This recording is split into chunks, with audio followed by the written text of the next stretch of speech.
Boletim Coppola.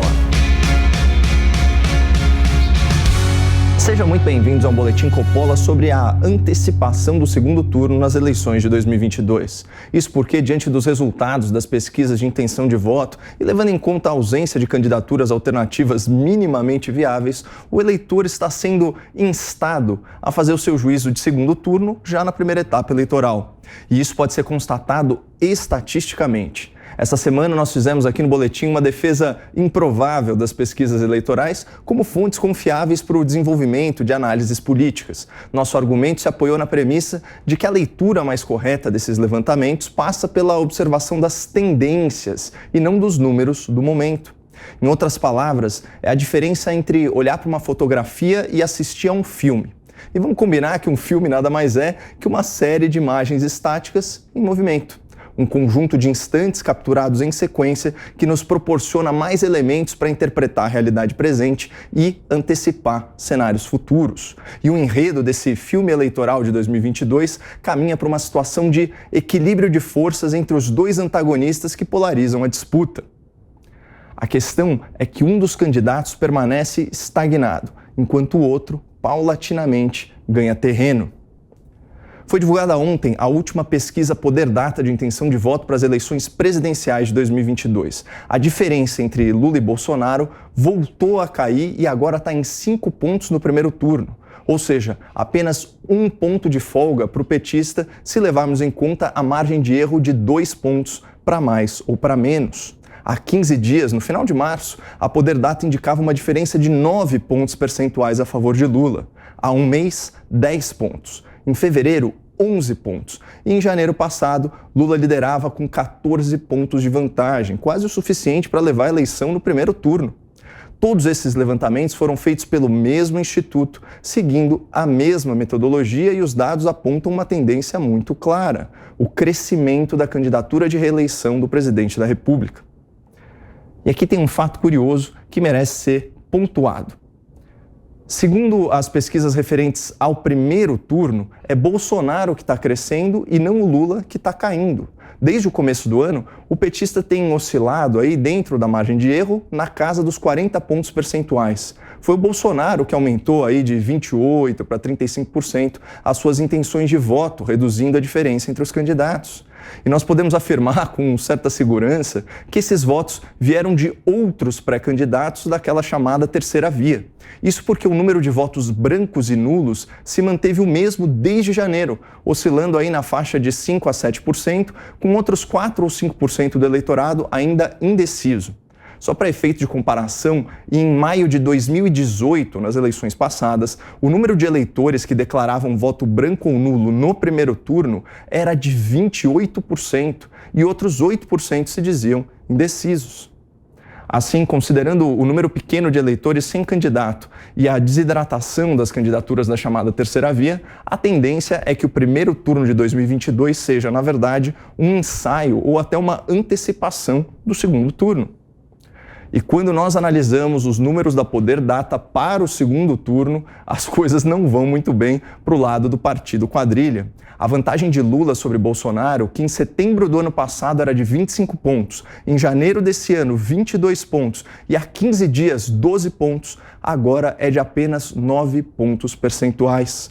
O atual presidente tem 38% contra 47% do ex-condenado. Pessoal, a gente está falando de uma redução aí de 13 pontos percentuais em apenas 4 meses. E isso num contexto desfavorável ao presidente, dada a crise econômica em razão da pandemia e, mais recentemente, da guerra na Europa.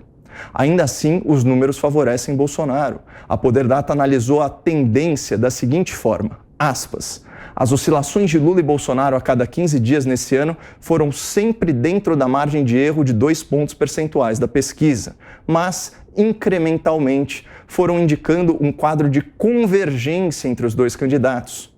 Essa é a primeira rodada em 2022 que o petista registra uma pontuação abaixo de 50% no segundo turno contra Bolsonaro. Fecha aspas. Reparem que, olhando só para a última foto da corrida eleitoral, o que nós vemos é um candidato com quase 10 pontos de vantagem em relação ao seu adversário. Mas o filme conta uma história completamente diferente e mostra que essa vantagem vem derretendo ao longo do ano. Analisando a sequência de pesquisas eleitorais da Poder Data, nós constatamos que, gradualmente, ao longo dos últimos meses, a candidatura à reeleição de Jair Bolsonaro vem ganhando tração. Segundo o Instituto, só esse ano, a vantagem de Lula sobre Bolsonaro diminuiu 9 pontos no primeiro turno e 13 pontos no segundo turno. Alguns recortes demográficos explicam o bom momento do atual presidente nas pesquisas. Se dependesse apenas do voto dos evangélicos, o conjunto de denominações cristãs que supera 30% da população brasileira, Bolsonaro obteria 53% dos votos contra apenas 24% de Lula e estaria eleito em primeiro turno. A fotografia favorece a campanha de reeleição, mas o filme é ainda melhor. Há apenas 15 dias, o mesmo instituto apontava que Bolsonaro tinha 43% das intenções de voto dos evangélicos contra 31% de Lula. Ou seja, no intervalo aí de 2 semanas, o Bolsonaro ganhou 10 pontos, o Lula perdeu 7 pontos e a distância entre eles cresceu para 29 pontos percentuais. Isso aí é um abismo estatístico. Talvez esses já sejam os efeitos do sincericídio cometido por Lula ao se revelar um defensor da legalização do aborto por conveniência. Para o petista, o aborto deveria ser um direito de todos, acessível pelo sistema público de saúde.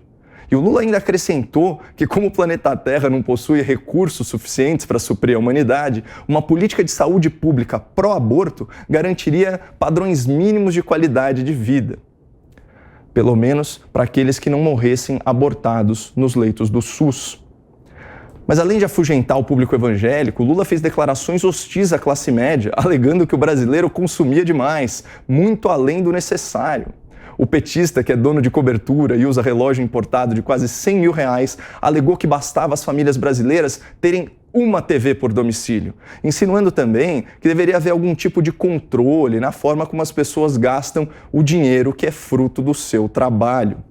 As consequências desse tipo de declaração também começam a pipocar nas pesquisas. Entre os eleitores com renda média mensal entre 2 e 5 salários mínimos, então entre R$ 2.400 e R$6.000, Bolsonaro ganhou 3 pontos percentuais em 15 dias e Lula perdeu 2. Já entre o público que recebe acima de 5 salários mínimos, Bolsonaro ganhou 4 pontos e Lula perdeu 2. Nessas duas faixas de renda, Bolsonaro lidera com cerca de 10 pontos percentuais. Mas aquela história do Lula querer controlar a quantidade de televisores, e de celulares também da família brasileira, afetou os mais pobres. Entre os entrevistados com renda inferior a 2 salários mínimos, Lula perdeu 4 pontos em 15 dias e Bolsonaro ganhou os mesmos 4. Considerando o impacto que o Auxílio Brasil e o Vale Gás podem ter na renda de famílias vulneráveis nos próximos meses, é mais um sinal de alerta para a campanha de Lula. Por isso, eu insisto no argumento. Num país carente como o Brasil, quando nós olhamos um candidato com 47% das intenções de voto entre os eleitores de baixa renda, parece que a questão está liquidada. Mas essa é apenas uma foto. O filme está contando outra história. A história de um líder popular que não pode sair às ruas, que tem fama de ladrão e que em 15 dias, com a língua solta, perdeu 8% do apoio que tinha entre a população mais humilde do país. Muito obrigado. Não percam esperança no Brasil e fiquem com Deus.